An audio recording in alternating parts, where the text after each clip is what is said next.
नमः शिवाय दोस्तों, वंदना सिंह आर.एस. रसीला शक्ति ब्लॉग से। और रामायण पाठ शुरू करते हैं। और सावन का पहला सोमवार है दोस्तों, तो भोले आज प्रभु श्री राम के साथ साथ भोलेनाथ का भी जयकारा लगा देते हैं। बोले साचे दरबार की जय, प्रभु श्री राम की जय। और प्रेम से बोलिए भोलेनाथ की जय। ओम नमः शिवाय, ओम नमः शिवाय, ओम नमः शिवाय। और चलिए दोस्तों, पाठ शुरू करते हैं रामायण का। आठवां दोहा। आठवां दोहा पे हम पहुंच गए हैं दोस्तों। प्रभु श्री राम के चरणों में व्यतीत किया गया एक एक समय बहुत कीमती है। चलिए तो शुरू करते हैं। भाग छोट अभिलाषु, बड़ करऊं एक अविश्वास। पय ही सुख सुनी सुजन, सब खल करी हरि उपहास। मेरा भाग्य छोटा है और इच्छा बहुत बड़ी है, परंतु मुझे एक विश्वास है कि इसे सुनकर सज्जन सभी मुख सुख पावेंगे और दुष्ट हंसी उड़ावेंगे। मेरी भी ऐसी इच्छा है गोस्वामी तुलसीदास की तरह कि अगर कुछ सुनना ही है। आज ज़्यादा से ज़्यादा लोग इंटरनेट पे उपलब्ध हैं, यूट्यूब देखते हैं, चैनल देखते हैं। तो जब सुनना ही है तो कुछ ऐसी चीज़ सुनाए लोगों को। तो मेरी भी एक इच्छा हुई दोस्तों, इसी से हमने रामायण का पाठ जो रामायण गीता अरे सॉरी रामायण का जो तुलसीदास ने वर्णन किया है उसको हमने यूट्यूब पर डालने की पूरी पाठ सोची है दोस्तों, और एकदम सिंपल वे में। खल परिहास होई हित मोरा, काक कहई कल कंठ कठोरा। हसहि बक दादुर चात कहीं, हसहि मलिन खल विमल बत कहीं। किंतु दुष्टों के हंसने से मेरा हित होगा, मधुर मेरा हित ही होगा। मधुर कंठ वाली कोयल कौवे तो कठोर ही कहा करते हैं। जैसे बगुले हंस को और मेढक पपीहे को हंसते हैं, वैसे ही मलिन मन वाले दुष्ट निर्मल वाणी को हंसते हैं। कबित रसिक न राम पद नेहु, तिन्न कह सुखद हास रस रस येहु। भाषा भनिति भोरी मति मोरी, हसीबे जोग हसे नहीं खोरी। जो न तो कविता के रसिक है और न जिनका चंद्र के चरणों में प्रेम है, उनके लिए यह कविता सुखद हास्यरस काम देगी। प्रथम तो यह भाषा की रचना है, दूसरे मेरी बुद्धि भोली है, इससे यह हंसने के योग्य ही है। हंसने में उन्हें कोई दोष नहीं। प्रभु पद प्रीति न सामुजिनी की, तिनहि कथा सुनी लागहि फीकी। हरिहर पद रति मति न कूतर की, तिन्ह कह मधुर कथा रघुबर की। जिन्हें न तो प्रभु के चरणों में प्रेम है न अच्छी समझ है, उनको यह कथा सुनने में फीकी लगेगी। जिनकी श्री हरि और श्री हर के चरणों में प्रीति है और जिनकी बुद्धि कुतर्क करने वाली नहीं है, उन्हें श्री राघुनाथ जी की यह कथा मीठी लगेगी। राम भगति भूषित जिय जानी, सुनी हई सुजन सराही सुबानी। कभी न होऊ नहीं बचन प्रबीनु, सकल कला सब विद्याहीनु। सज्जन गढ़ इस कथा को अपने जी में रामचंद्र की भक्ति से भूषित जानकर सुंदर वाणी से सराहना करते हुए सुनेंगे।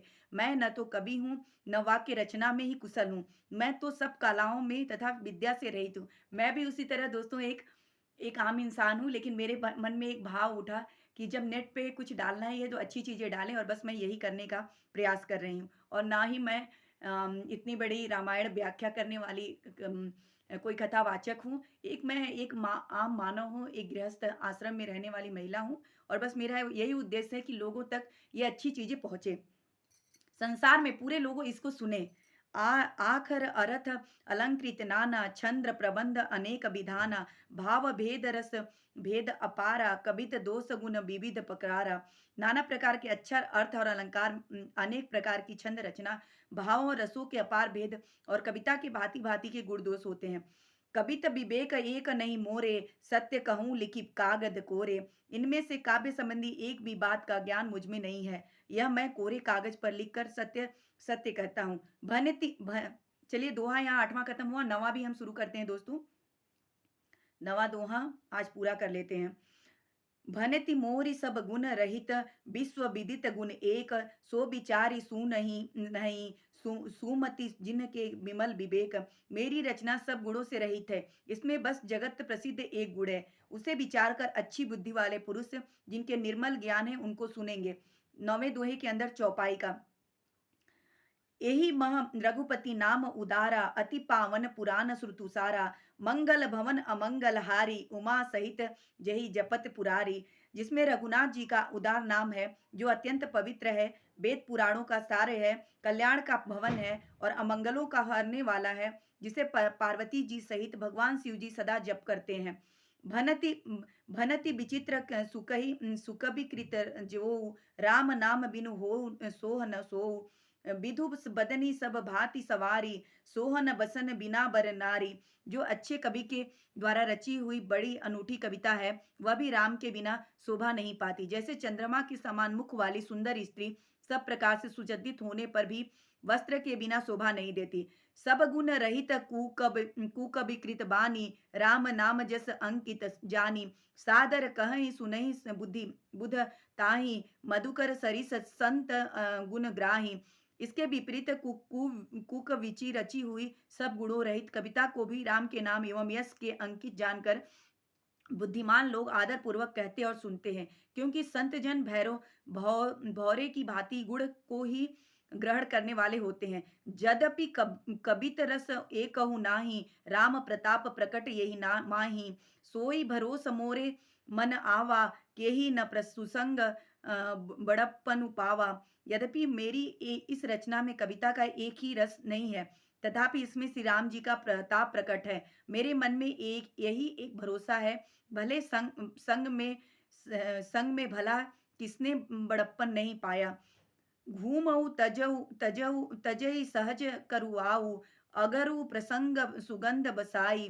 भनिति भदेश वस्तु बलि बरनी, राम कथा जग मंगल करनी। धुआं भी आग के संग से सुगंधित होकर अपने स्वाभाविक कड़वेपन को छोड़ देता है।